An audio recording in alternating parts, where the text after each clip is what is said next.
Ladies and gentlemen, welcome to the world famous Jonesy and Brown show. My name is John Brown. Right next to me is Mr. Mike Jones. What's good, homie? What's going on, man? How are you? I am all right. Our Phillies are in the playoffs. As you said, you had no doubt that they would be. Went out, beat the Cubs on Monday to clinch that the NL East. Mm-hmm. Then proceeded to get smashed in the locker room.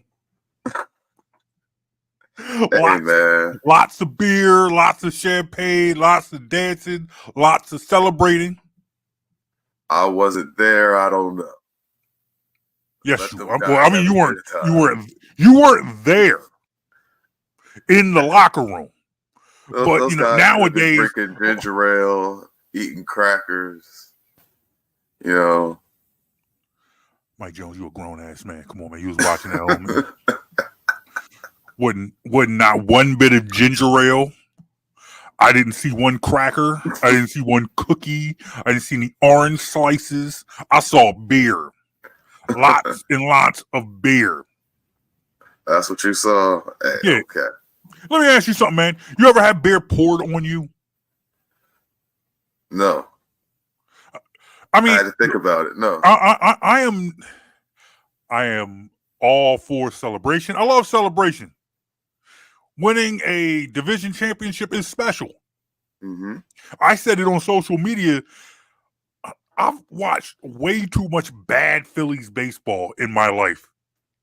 Not for a division championship, a division title, not to be special. Oh, it's absolutely special for the Phillies. We're talking about, and I hate to say it like this, the losing his franchise in all of professional sports. Yeah. Oh, well above 10,000 losses. Yeah, man. And I feel like I've watched about 90% of them. So in over 100 years of history, you win the division for what, the 12th time or something? 13th time, maybe? Of course they're supposed to celebrate. Man, I'm not mad at. I'm not one of those people who says poo-poo. Don't get me wrong. There's still more work to be done. Yeah. And I'm sure they understand that, considering where they've been the last 2 years. This isn't a team. This is just the beginning. Right. And they know it better than anyone, because having gotten as close as they did and falling short the last 2 seasons, this team knows there's more work to be done. That being said, when you win a championship, do you want beer poured all over you? Do you want to be doused in beer? I think winning a championship is the one situation where I actually wouldn't care. You wouldn't care? Okay. It wouldn't bother me. For 2 reasons. One, I just got done playing some sort of sporting event, so I got to hit the shower anyway. Yes, that is true. And B, someone else is doing the laundry. That is true too. That is true too.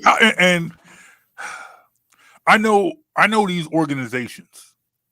Most of these organizations, when a team wins a championship and the team gets their championship ring, most people in that organization get a championship ring as well. Absolutely. A friend of mine has a championship ring from the Washington Nationals. Mm-hmm. A Philly guy, worked for the Nationals, yeah. Worked for the team. I remember I was sitting at his table at his wedding reception. He's sitting there with his World Series ring on. Like, nice. He's got the World Series ring on one hand and his wedding ring on the other hand. Mm-hmm. Nice. Exactly. And well, all I know is the guy who's washing them uniforms better get one. I can confirm that, team employees get rings. So the guy who washes all them beer-covered uniforms better get one. Absolutely should get one. In fact, that person should be first. When they had the ring when they have the ceremony. Like, hey man, we want to bring out Chuck. Chuck is the guy who washed all these uniforms after we celebrated. But if you're gonna bring out Chuck, you got to bring out Phil, who cleans the locker room. Phil, who cleans the locker room? Okay, Chuck, Phil, all those dudes. The whole janitorial and maintenance staff. Yes, get them out there first. It is all good. We are going to do a show all about the Phillies because Eagles are getting ready to go into the bye week. Phillies are about to get started with the playoffs. Hopefully they can get that bye. Time will tell. But your man, Brian Goodine. Brian Goodine. Goodine? I apologize for jacking your name up. But he sent us a comment. He said, "Did y'all acknowledge that Brown's prediction of last week of the Eagles beating the Saints yet? Have we acknowledged that yet?" No, Bryant, but we are going to get into that because somebody on this panel said, "Hey, man, this defense it has an opportunity for some get right. You have a Saints team that at this point beat up on the Carolina Panthers and the Dallas Cowboys. Carolina Panthers already look like probably one of the worst teams in the league, but we knew that. Right now, Dallas Cowboys looking like some pretenders."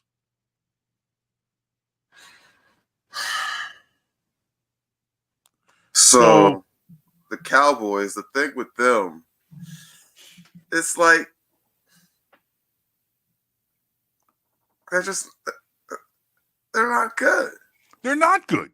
But don't get me wrong, they have some very talented players on that roster. Yes. But for some reason, they're just not a good team right now. They're not a good team.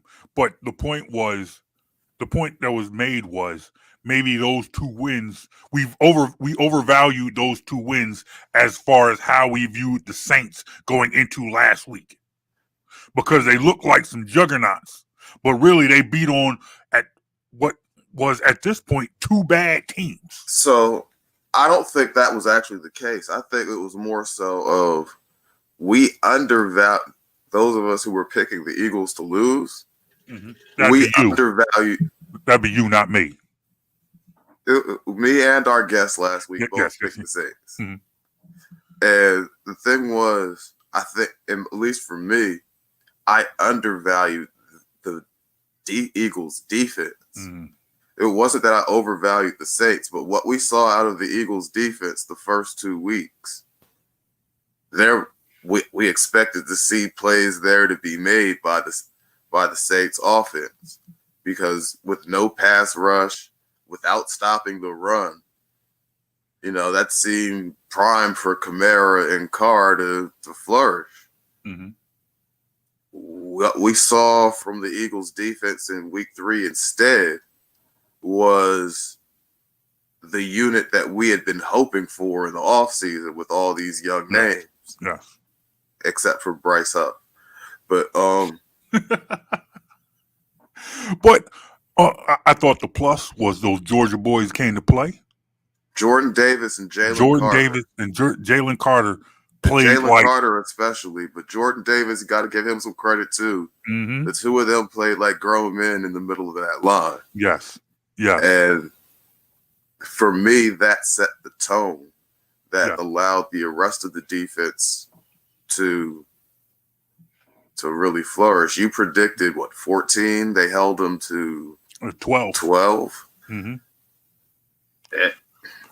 I think also, with it's, you look at some of that early futility in that offense, the turnovers, the failed 4th down conversions. The Eagles really did control the time of possession. They were orchestrating long drives. They almost that doubled the Saints' output in total offense. yes, total yards. That Eagles offense did a huge part in defending Kamara as well by keeping him off the field by organizing and orchestrating long drives. The problem was too many of them didn't end with points. But that's a conversation for later on in this show. But that being said, because those drives aren't ending in points, the Saints were still able to, if it had been successful, give the ball to Kamara because they weren't trailing by multiple touchdowns. Mm-hmm. When you're down a score or even up some of that at some point, you don't have to force the ball downfield. Mm-hmm. The Eagles defense had to hold their own against Kamara, who is no question one of the better backs in the league right now. Man's a beast. He's definitely a beast. He is a beast. But in the end, they came out with a victory. I've heard a lot of people go back and forth, and we'll get into it more when our guest gets here. Guest this week is Derrick Gunn, but we'll talk about that in a minute. But when you look at it, like, how much of that was what you believed that the Eagles could do all along?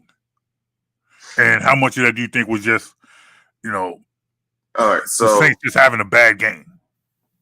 All right, so we've been working together for a while. Yes. So I always believed Jordan Davis was capable of being a beast on the line. That was the guy I wanted them to draft when they drafted him. I know a lot of people wanted Hamilton. Mm-hmm. I wanted Jordan Davis. Now, admittedly, he hadn't lived up to the potential that people saw in him, but we knew the potential was, or I'll say I knew the potential was there. Mm-hmm. Jalen Carter, everyone knew the potential was there. It was just a matter of him putting it all together for a full game. Nakobe Dean, the Eagles seemed to have believed in him when they drafted him. A lot of us were happy about that pick when they drafted him. He couldn't stay healthy. We definitely thought he could be a player when he was healthy. So I don't want to say it was like no one thought they were capable of it. Where the questions came in was people were more curious about would they ever actually put it all together. You started to hear questions more like, does this guy love football or is guy? And those type of things. It was more, you were starting to hear things like that rather than hearing, he doesn't have the physical ability to do the job. And so now come this past Sunday in New Orleans, it was very good to see these guys actually start to show the potential on the field rather than just having guys like me sitting around saying, I know they have it. Can they put it together? Yeah, I mean, now it's like you get to this point in the season, you get a win like this. It's early enough in the season where you see, this team isn't perfect. But it's something you can build on. But it's something you can build on. It's like the problem defense can build on. The problems of this team still seem fixable.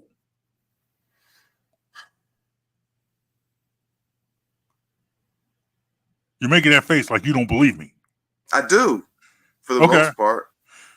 Can they fix them? Will they fix them? That's up. That's a whole nother question. The defensive problems seem very fixable. You don't think the same about the offense? The offense has one problem.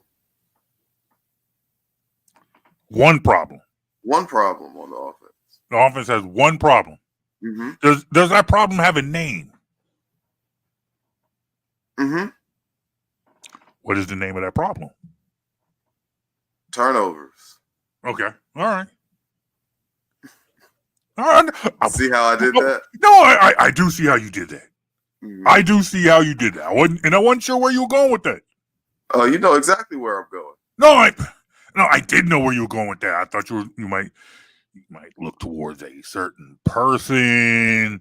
Oh, who's been turning it over? The receivers haven't been letting the ball go. The running back hasn't been turning it over. The tight end hasn't been turning it. Mm-hmm.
Hey Jonesy, hold on 1 second because I lost you and I'm just trying to get you back.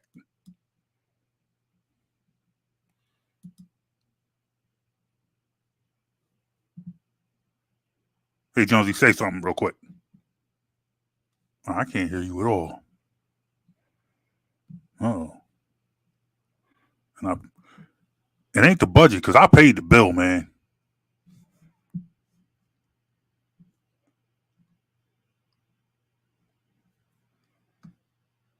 For a second.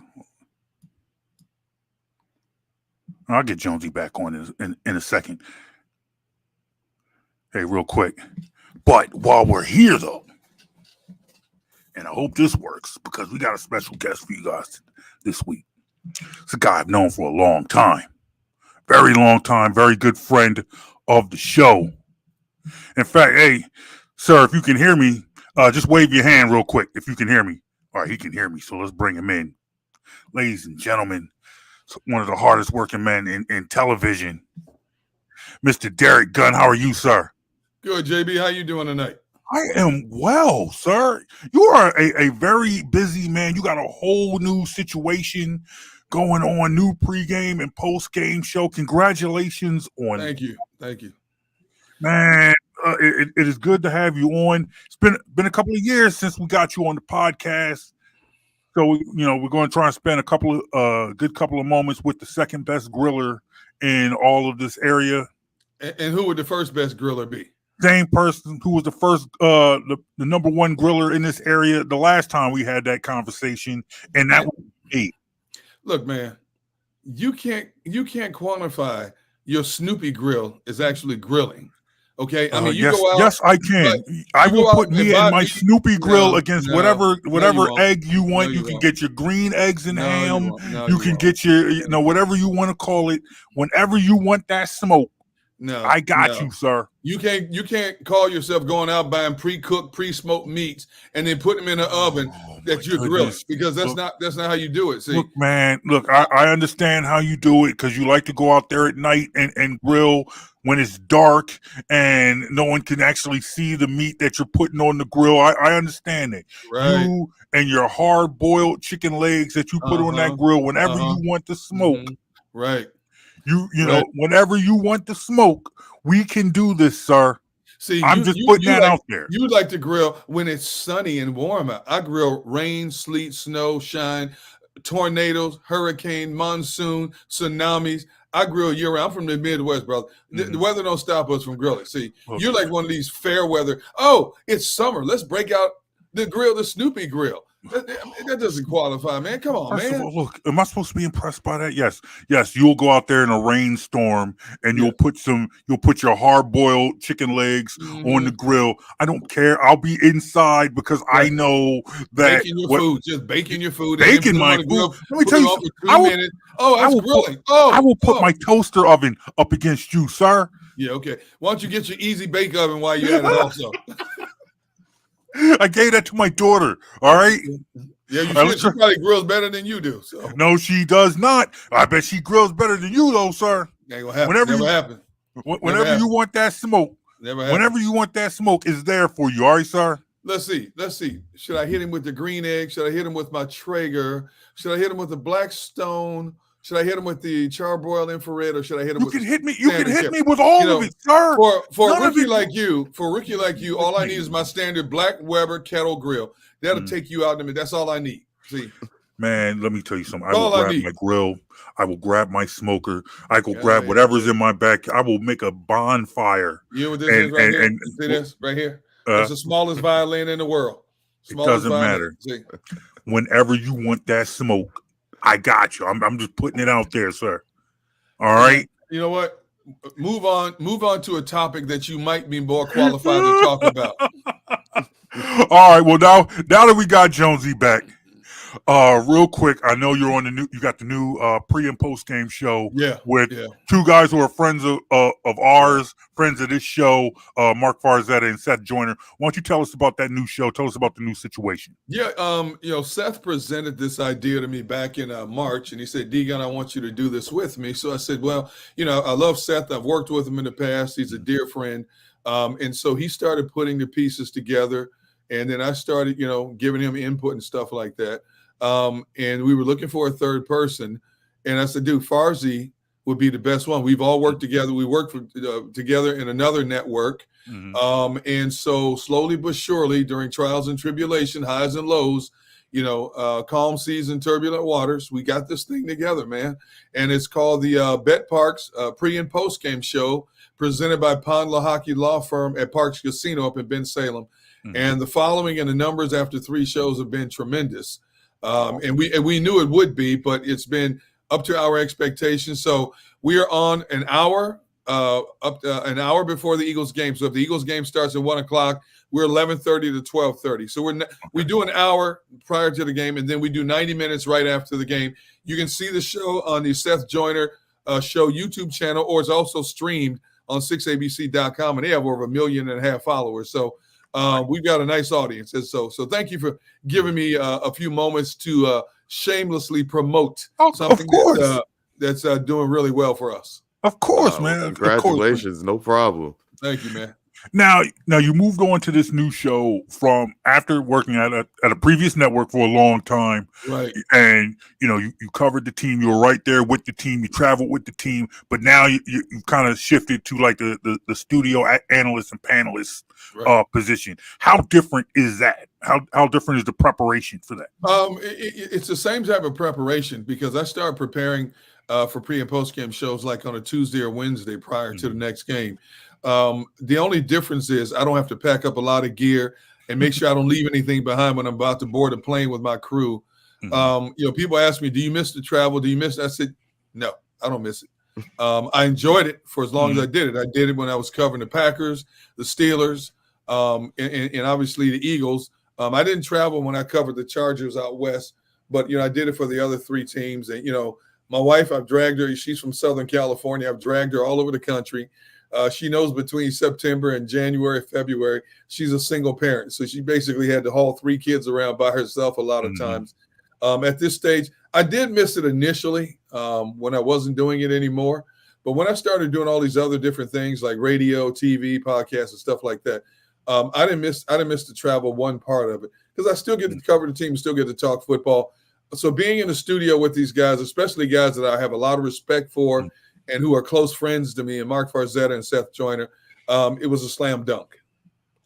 So you say you start preparing for like a pregame show on Tuesday or Wednesday. Oh, yeah. The average person sitting home that thinks, oh, they're just talking sports, I could do that. What type of stuff goes into the preparation? Because I always try to tell people, it's a lot more work than you Mhm. realize.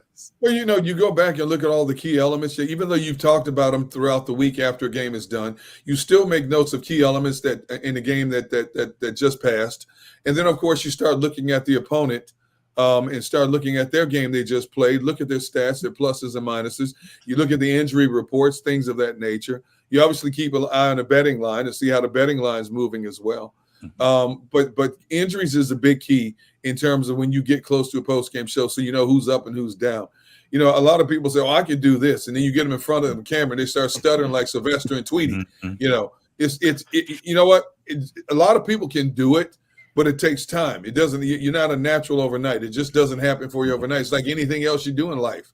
If you want to be good at it, you have to practice it. And then especially when you're on TV. Or even a podcast when we have directors and producers. You're talking to a subject and you have people talking to you in your ear. Okay, 30 seconds, 2 minutes, 3 minutes. And you have to get used to that because when I first started out, I would be talking sometimes and I hear a voice in my ear and I go, huh? So there's a lot of different things that you have to overcome that people don't see. They go on behind the scenes and make a product work. That's awesome. That's awesome. Now, Derrick, you've been in this area, the Philadelphia market, since '97, correct? Correct. Yeah. So that was still Ray Rhodes. Yes, he was when I first got here. Yes. So you've seen some coaches. Maybe about five, 6 coaches. Let's Ray Rhodes, Andy Reid, Chip Kelly, Doug Peterson, now Nick Sirianni. Yeah. We'll even throw the one game of Pat Shermer in there as well. Give him his due. Yeah.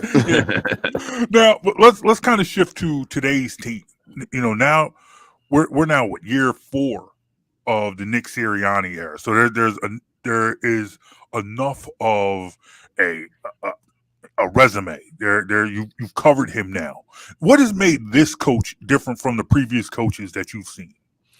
First of all, he's a players coach. The players love him. He can talk to the players and he can talk at the players. It doesn't take him a long time to earn the respect of the players in that locker room. He's as honest as he can possibly be with them. He's tough when he has to be. If he has to yell, he can do that, and the players receive it. When I talk to a lot of former players through the years, and I ask them, I say, "Why aren't you coaching?" And a lot of players will say, "Man, I can't coach today's players." You need 53 different psychologists to coach these guys nowadays. A lot of these guys are oversensitive now. Whereas when they came up, coach yelled at one, he yelled at all. You sucked it up, put your big boy pants on, and went about your business to get ready for the next task in hand, man. You got to treat some of these guys nowadays with kid gloves, man. You don't know what you're getting. It's like Cracker Jacks. You don't know what you're getting inside, But Nick Sirianni has been constant in his approach and demeanor in terms of how he's coaching the players, how he gets to know the players, how he's concerned individually about his players as well in that regard. Now you talked about Sirianni being a players coach. Is that different? Is that really a big difference from the coaches in the past? Like wasn't Andy Reid considered a players coach? Is it more towards like him, or is it even different from a coach like Andy Reid? It's similar, but it's different. You look at how today's player has evolved, and you look at the exposure they get nowadays. You look at the money they make nowadays compared to then, and they made good money in Andy Reid's there. But Andy Reid could be buddy with the player, but when Andy Reid raises his voice, it's like that old E.F. Hutton commercial. When E.F. Hutton talks, people listen. That's Andy Reid.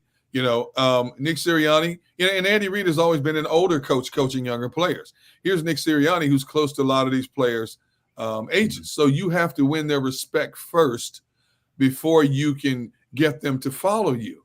And the fact that he came out of the gate his first year, which started out as a pretty mediocre season, turned that season around and got them to the playoffs. And on top of that, has gotten them to the playoffs. And, oh, by the way, a Super Bowl in his second year, but to the playoffs 3 consecutive years. Not many coaches in the National Football League, especially in their first head coaching stints, can lay claim to something like that. Let's face it, winning gets the attention of today's players.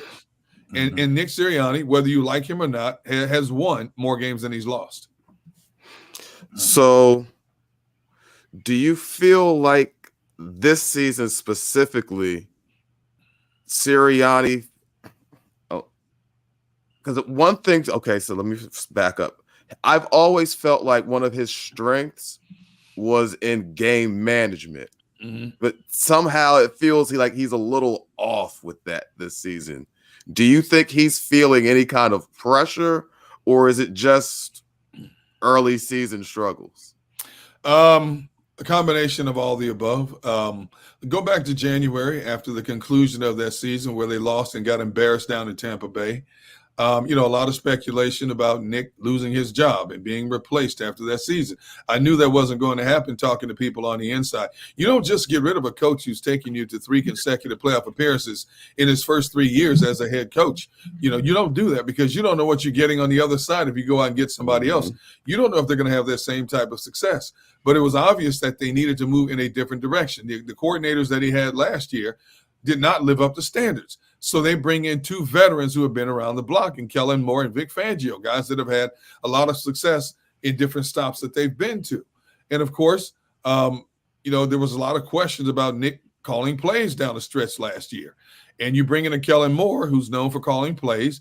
And, you basically say, okay, he's going to call the offense. And of course, the head coach, if he wants to keep his job, has to agree to something like that as well. So that's how that marriage is made. Now, they will tell you, and it's a lot of truth to it, is it's not just Kellen Moore calling the plays. It's a collaboration of a lot of different people. And as we saw in the last game against the Saints, Nick Sirianni, after the game, there were certain plays that he called in that game, especially the fourth down shortage situations. And it didn't work. So he's got to take the heat for that as the head coach and the head man in charge of this football team. Okay, so I would say so with that, now that he's taken charge, you see. I guess I look back at what he did that first year, where he took a lot of criticism for his play calling and how his hands-on approach, and it looked like he kind of fell back and kind of let Steichen take over and let him handle it. Do you see that do you see the Eagles and this team going back to that? Do you feel like maybe he's kind of doing a little bit too much and he might fall back in this season?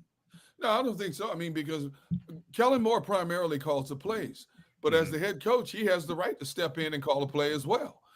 People out there, are clamoring about, we don't want Nick Sirianni to call the plays. He shouldn't have the right to overrule Kellen Moore. Well, yeah, he should. Because after the CEO and the general manager, who's the next head man in charge? The head coach of the football team.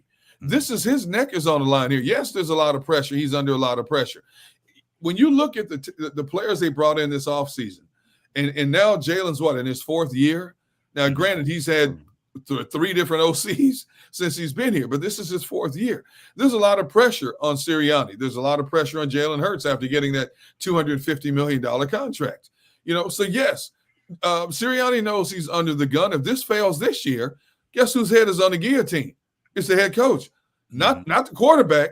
Because with the quarterback, if you try to get rid of him after this season, even if he has a mediocre to bad season, then you have to justify as an organization that you don't know how to pick a quarterback after what you went through with Carson Wentz. You gave him all that money and got rid of him shortly after that. If you did the same thing with Jalen Hurts after giving him this kind of money, then you as an organization are basically admitting that you don't know how to pick a quarterback, and they don't want to do that. See, so yeah, there's a lot of pressure in that building. There's pressure on Howie Roseman. There's pressure on Nick Sirianni. There's pressure on Jalen Hurts. But if it goes bad, the head man in charge whose head gets put on that guillotine is Nick Sirianni, and he knows that. He understands that. He understands it. Let's talk a little bit about this quarterback that he has right now. And just like you've seen a lot of coaches, you've seen a lot of quarterbacks now. Jalen Hurts, 4th year. He's got his money. He is the guy. He is QB1. But he's had some questionable calls, questionable plays, turn the ball over a little bit. What is it? Do you believe in this quarterback? What do you think of the job that he's done? Do I believe in this quarterback? That's a good question. I believe he has the ability to be an above-average quarterback. I believe he has the ability to lead this team a long ways. And when I say a long ways, I mean into the playoffs, possibly conference championship, possibly another Super Bowl, possibly winning a Super Bowl. But there are things in his his kinks in his armor that he does need to iron out. He has 26 turnovers now in his last 20 regular season games. That has to stop. Look at how many turnovers. He already has, 6 this year in 3 games. That has to stop. Maybe sometimes he tries to do too much. Instead of taking what is given to him, I think at times he tries to go for the home run ball too much. I think at times he hones in on his favorite targets, AJ Smith and AJ Brown and Devontae Smith, a little bit too much, as we saw this last game. Where's Dallas Goedert been? On a milk carton somewhere? Witness protection program. All of a sudden, out of necessity, Dallas Goedert, who I believe, if he got the target some of the other tight ends get in the National Football League, Dallas Goedert would be arguably in the conversation every day as one of the top 3 tight ends in the NFL. But he doesn't get the numbers and the looks. Go back to last year. He missed a couple of games because of injuries, but he only had 559 receiving yards. For a kid of his caliber, there's no way he shouldn't be getting at least 6 to 8 targets a game. There's no way that he should not. And look what happens when he got the ball in his hand. I understand AJ's going to get his touches. Devontae's going to get his touches. Saquon's going to get his touches. There's enough balls to go around for Dallas to get his as well. Plus, I jokingly said on our postgame show last week, and Seth and I were debating this, and we started laughing. If I'm Dallas Goedert, and this was before, I should say the pregame show. This was before he had that big night against the Saints. If I'm Dallas Goedert, I can't wait to get out of Philadelphia and go somewhere where I know will utilize my skills, because I think he's being wasted here for whatever reason. I understand you need him as an extra blocker when you got a back like Saquon Barkley. I get that. But he also has a skill set, the all-around skill set, to be a tremendous pass catcher for a year, another entity just to keep the defense on his heels. So do you think that's more of a function of play calling or the quarterback just not liking to use the middle of the field that keeps Goddard from getting those targets? It's hard to say. Not having an inside ear and what goes on in preparation for a game. But there are times, go back to last season and this season, there are times when Jalen went for the deep ball and you look at the replay and he's got a wide receiver running wide open underneath that he's missed. It goes back to what I said a few moments ago. I think at times he tries to go too much to the home run ball. Look at some of the better quarterbacks in the league. What do? They take what you give them. You want to take away that deep throw, we'll kill you underneath all day. 6 yards here, 8 yards there. Keep the chains moving. Hey, there's nothing wrong with the dink and dunk game in today's National Football League, as long as you keep those chains moving. And the Eagles have the weapons that can get open underneath. I'm still waiting to see what Johan Dotson can do in this offense. I'm still waiting to see more of Goddard. I hope this past Sunday's game is more of a norm than the exception to the rule, because I know what Dallas Goedert can do in anybody's offense that just gets him the ball, gets him the looks. You know what? Become running back, curling out of the backfield, more swing passes. If they're going to try to take away Devontae and AJ deep, kill them underneath. You've got enough. There's no other team in the National Football League that has as many skill position weapons as the Eagles do when you think about it. And I'm talking about from running back to tight end to wide receiver. Utilize every asset you have available to keep a defense on its heel, to have that defense suck and win in the fourth quarter to make your job that much easier moving down the field. Well, look, let's real quick, because I know we don't have you for long, but I just want let's kind of shift the focus to last week's game real quick. I wanted to ask your opinion. You watched the game, you saw the whole game, you saw what happened. I want your opinion on this. Do you feel like the Eagles escaped with a win, or do you think that was more of or do you think they earned a hard-fought win? First of all, any win you get in the National Football League, whether it's by 1 point or it's 100 points, it's a well-deserved win. There's no column in it that says almost win in football. You either win, lose, or tie. And the fact that they stunk up the joint basically until the fourth quarter and still found a way to win that game, that was a hard-fought win. But still, there's no fluidity yet in his offense. And I understand AJ being out of that offense affects the overall flow and continuity of that offense, as we saw against the Saints. If AJ had played that game against Atlanta, Eagles win that game. And we were already talking about if AJ played that game against the Saints, if the Saints had won that game, the Eagles win that game against the Saints. And somehow, some way, they found a way. With the way the defense finally stepped up, they won that game. There's no question about it.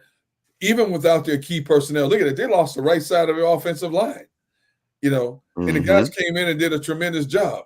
They didn't have their top two receivers, and they found a way to go in there and get the job done. You held an offense that was averaging 406 yards a game at 45.5 points to 219 yards and 12 points in their backyard. And they were people already talking about them after 2 games of being a legitimate playoff, a team going deep into the playoff type contender. And Eagles went in there and took it to them and took the game from them. Okay. So you look at the depth they have on this team. Even if 1 or 2 key elements is not there, they still are deep enough and talented enough to go to battle with anybody in the NFC. They won the game. We could be sitting here talking about how they lost this game, how they blew this game. You give up 2 short field goals, and then you try a 60-yarder later in the game. It makes no sense when you should have taken a sure 3. If you're taking a sure 3, that's 6 points, and the Saints are playing from behind instead of you playing from behind. Mm-hmm. So decision-making by Sirianni has to improve. His decision-making has been in question for quite some time now, and he basically said he knows he has to improve in some categories, and Nick's getting a little testy now with questions being asked by the media, So we're going to see how he handles that if things continue to go up and down this season. Now, specifically on the defensive side of the ball last week, that defense really carried that team, bailed them out, a lot of bad situations, red zone and all that. Now, coming in, the Saints had scored over 90 points in the first 2 weeks. Did Fangio do something special schematically to take the Saints out of what they do? Or was that really just a matter of guys like Jalen Carter and Jordan Davis manning up on that front and dominating the game? Well, they blitzed a little bit more, but Jalen Carter and Jordan Davis showed up.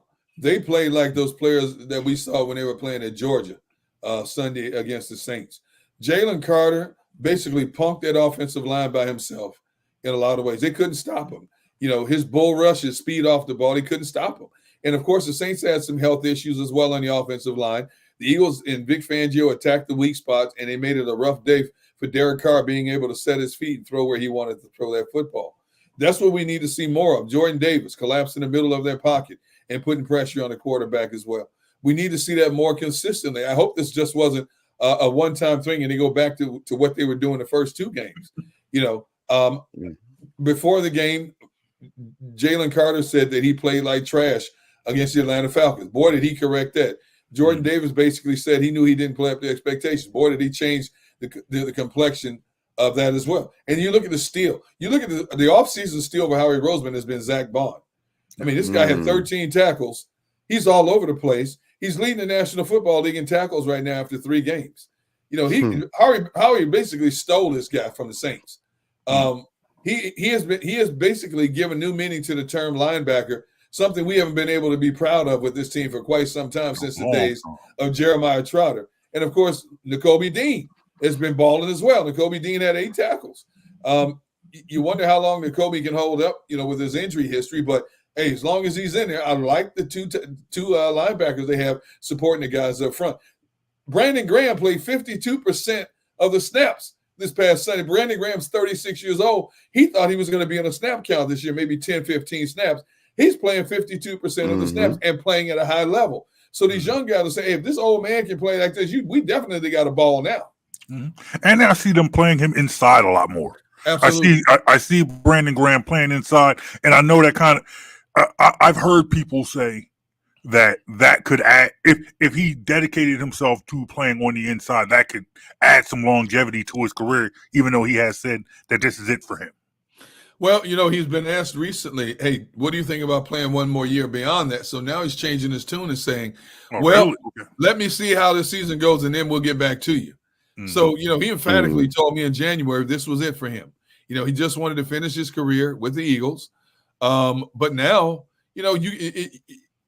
when you go through this season, you say to yourself, do I want to get up in the morning anymore as early as I do and push myself to go to a complex, to push myself to work out, to push myself to study plays again, to deal with all the little aches and pains. Brandon's made his money in the National Football League. Brandon will never have to work another day in his life if he doesn't want to.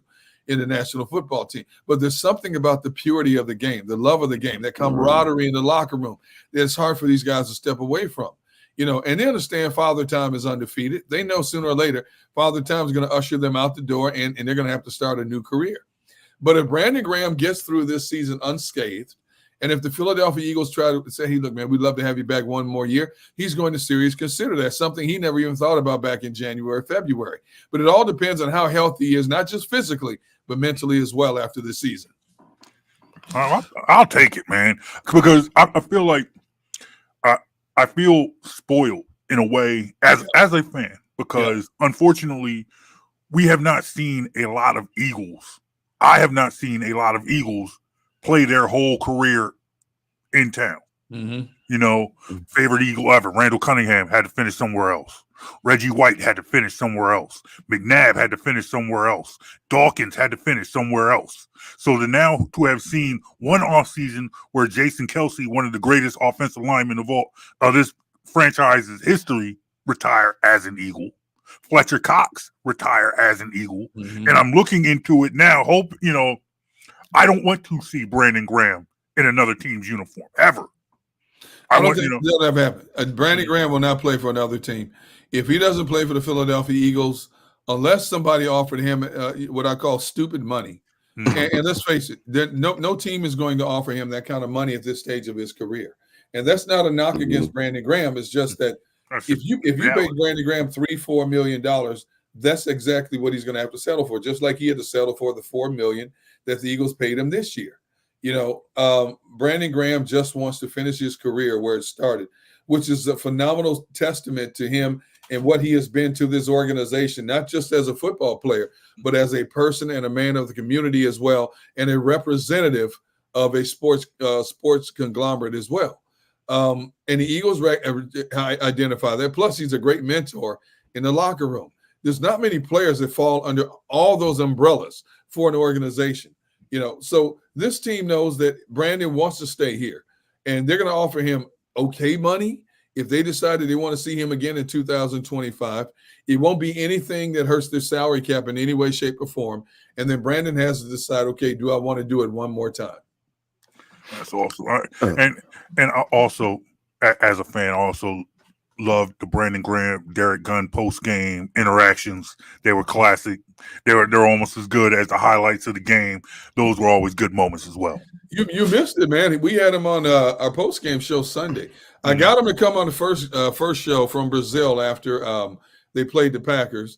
And then all of a sudden this past Sunday after the Saints game, Seth, while we're talking live on air, Seth Joyner taps me and he says, look, he said, Brandon's looking at his phone and Brandon's calling him.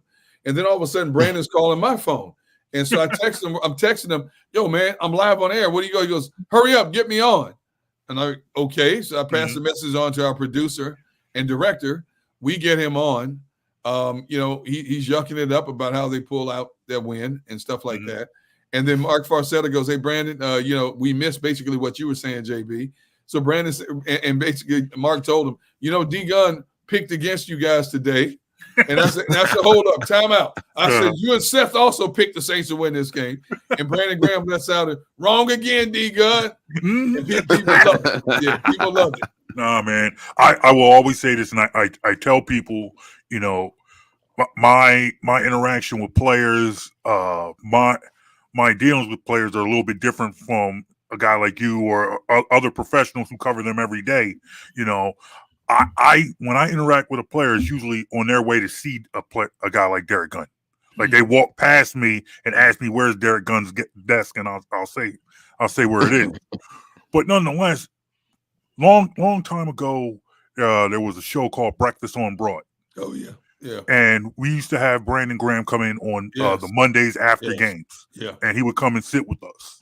And the one thing that used to always stick out to us was the way he was after losses, actually, where he would come to us and almost be like he let us down.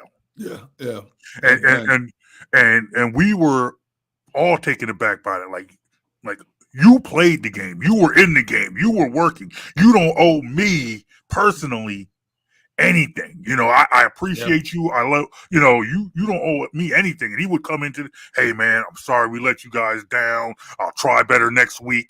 And I just shocked that anyone would say something like that to me. And that's what I always admired him as a man and as a player.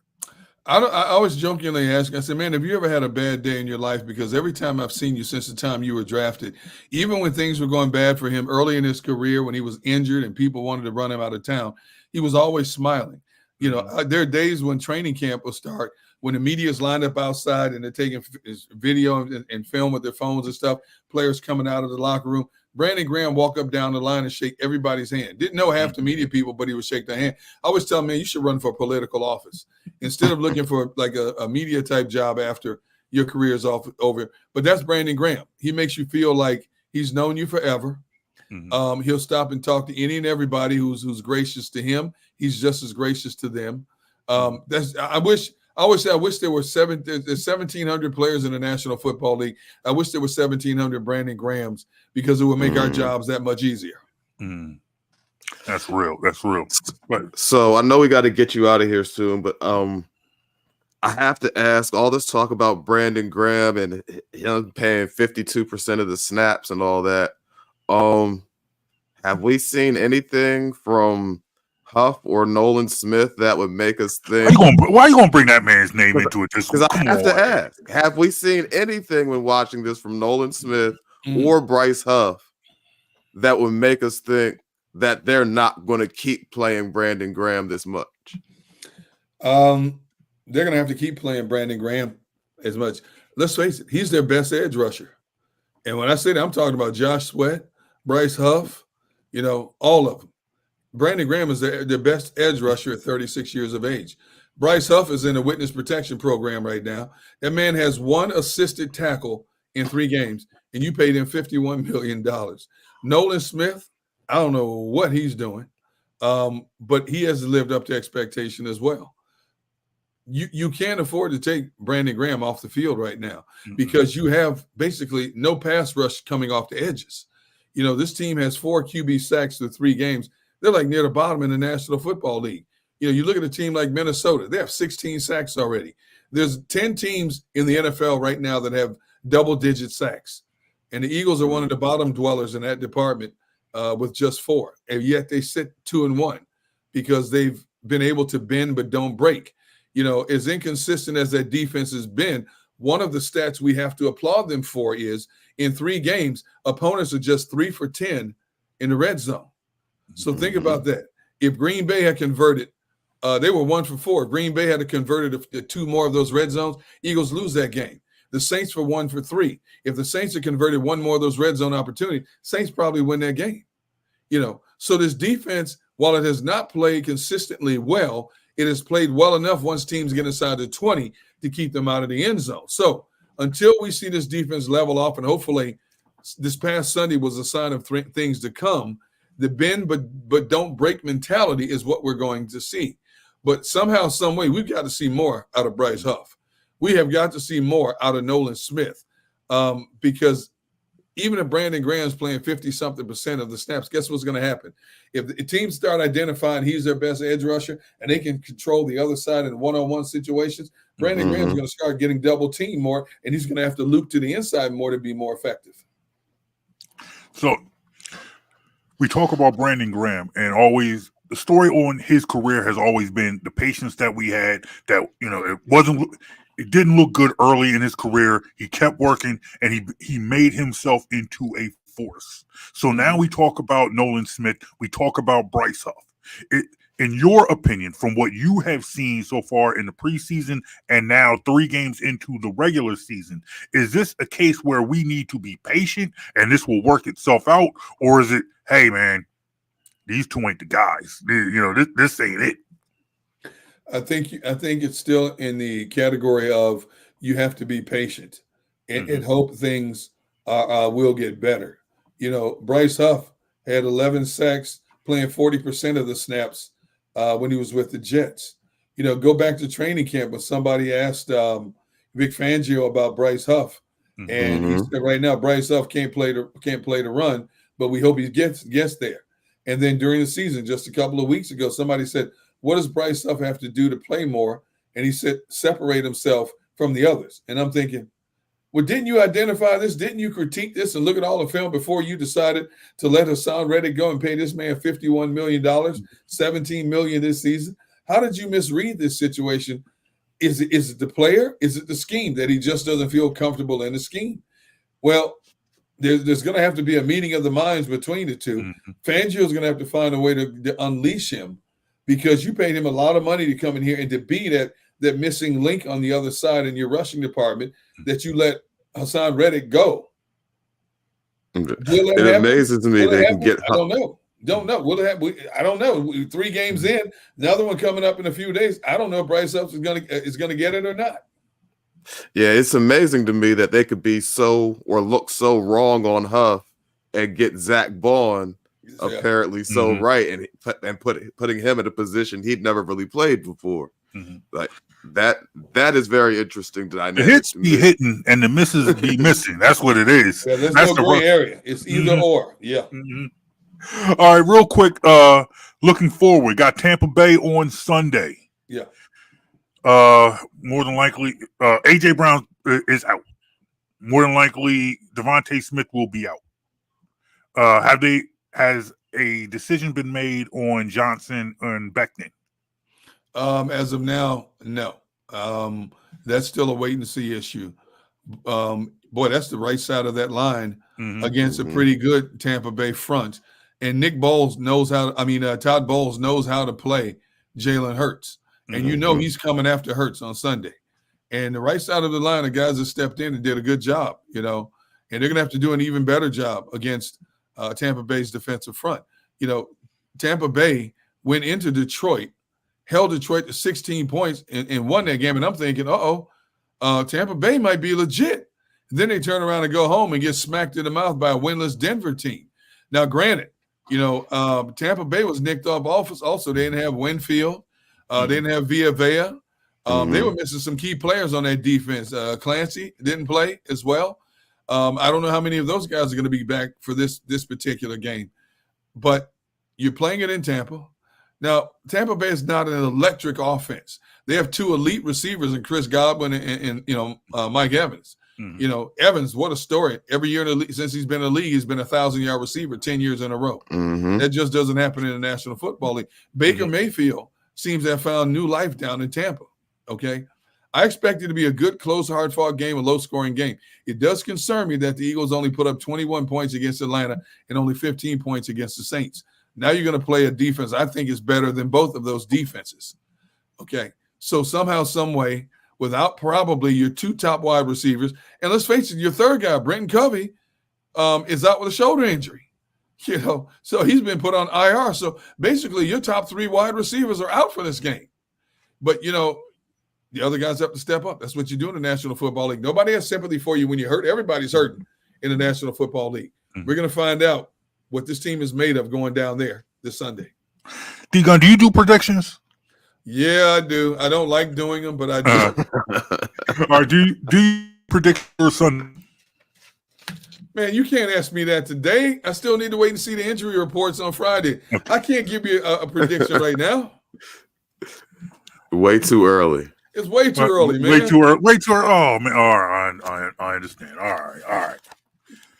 Well, either way. Tune into the pregame show for that one. That's right. I like that. See that promotion right there? Tune into the Bet Parks pregame show on Sunday at 11:30 to find out what D-Gun is thinking. Because at that time, all the ins and outs, those who will be inactive, will be posted on social media. So I'll have, by the time we give our predictions at like 12:25, I'll have a better idea of which way I'm going. And in true John Brown, Derrick Gunn fashion, after D-Gun gives his predictions on the Bet Parks pregame show, come to my Twitter page and I will post my predictions. Here's what he will do, as he's always done. He will wait until D-Gun makes a prediction, and then he'll make his prediction, just like when he would make his so-called breaking news stories on Twitter of information that he would get from me. But I'm not here. I'm not here to spit venom. This is a happy time, man. I get to see you guys, man. I'm not going to call John Brown out on his own podcast. I'm not going to do that. Derrick Gunn, you can't do that because you want to know why? Here. I mean, I'll allow it. Here's the truth. Derrick Gunn now, at this point now, Jonesy said he allowed, man. Jonesy said he allowed, dude. Well, look, man, at this point now, I've known you for close to 16 years. Wow. I've known you for a long time. 15 so too long. Yeah, probably.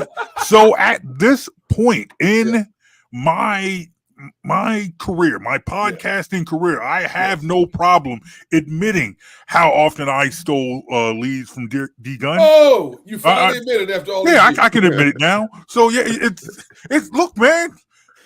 My position in this city is etched in stone. I am who I am. People know me. So I can say, yeah, you know what? Back in the day, 2009, 2010, D Gunn come out with an exclusive. I'd wait 2 seconds and then I'd come out with that exclusive. That's just what I did. You're lucky I didn't take you to court. If it wasn't the fact that I love you like family, I'd have taken you to court. You know what? At this point, you are absolutely right.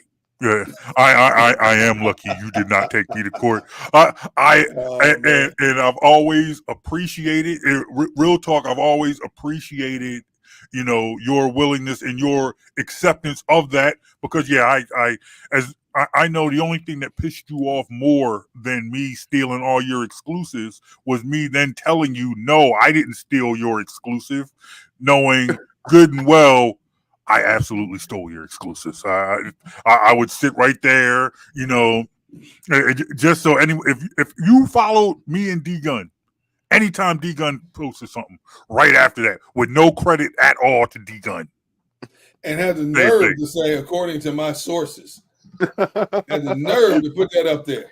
According to sources, and if you pulled me aside, if you pulled me aside and said, "Hey man, who's your source?" I'm like, "It was D Gunn." Who is your source? Who do you know inside? Who do you know inside the building? D Gunn was inside the building. Something's wrong with you, man. No shade. I was just a brother trying to get on, man. That's all I was, man. I was just a brother trying to make a name for himself, trying to, just try to speed things up. It just wasn't happening fast enough, so I needed to try and improve my standing in this city. And you a good brother. I always respected you, so I figured, hey, why not jump on your coattails and just hope you didn't notice? And look, man, no harm, no foul. No harm, no foul. D Gunn is always a pleasure, man. I appreciate you, good brother.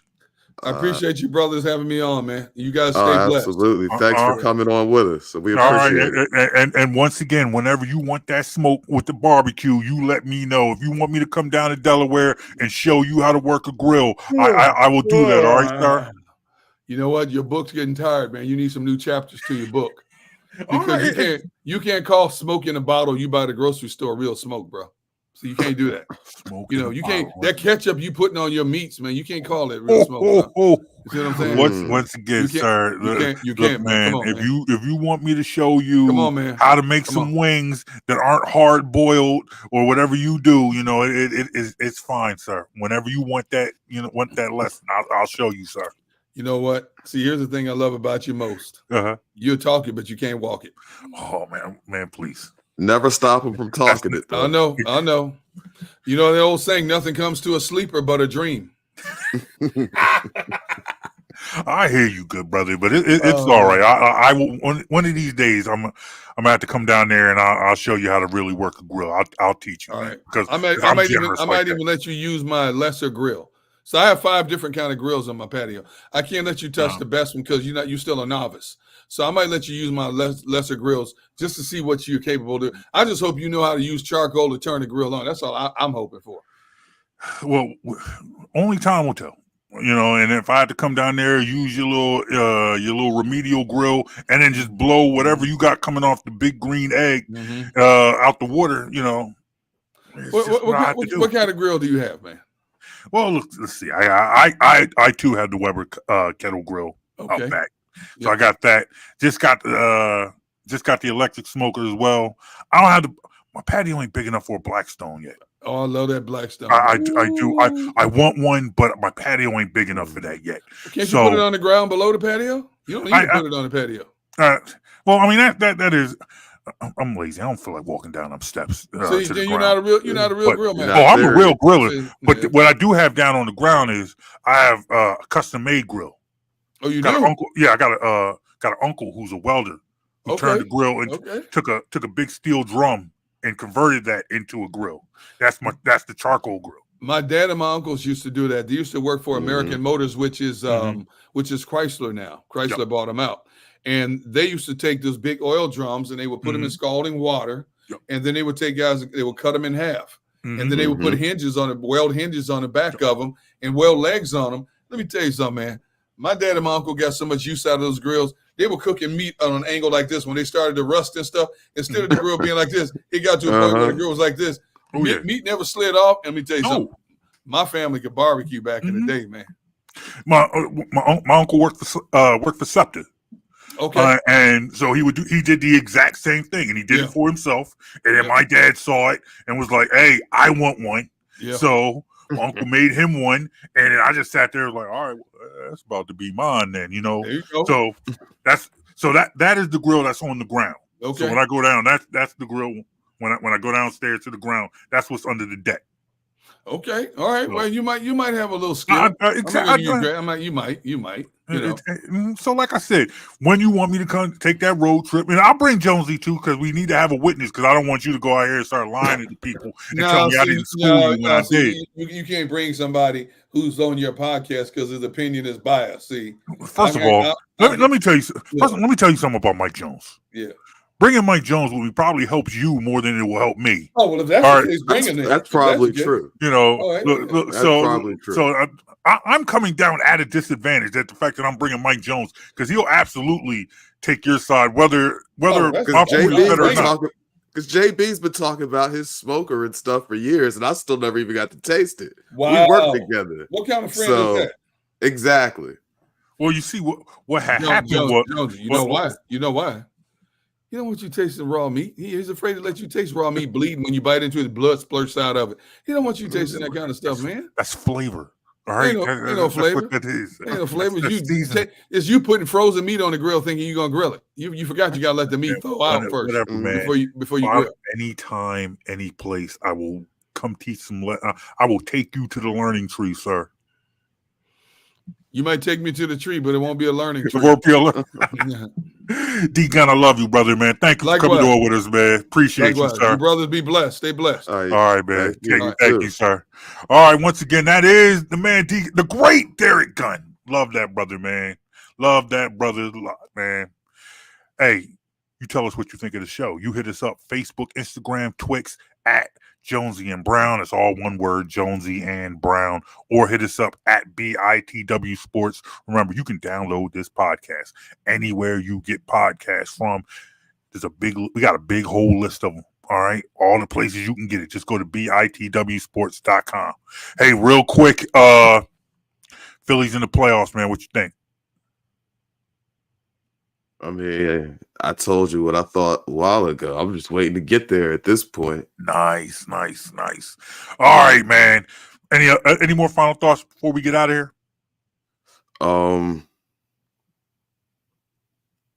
Dallas sucks. Yes, they do. And I'm enjoying it. All right, y'all. We'll end on that note. My name's John Brown. That is Mike Jones. Peace, y'all. Peace.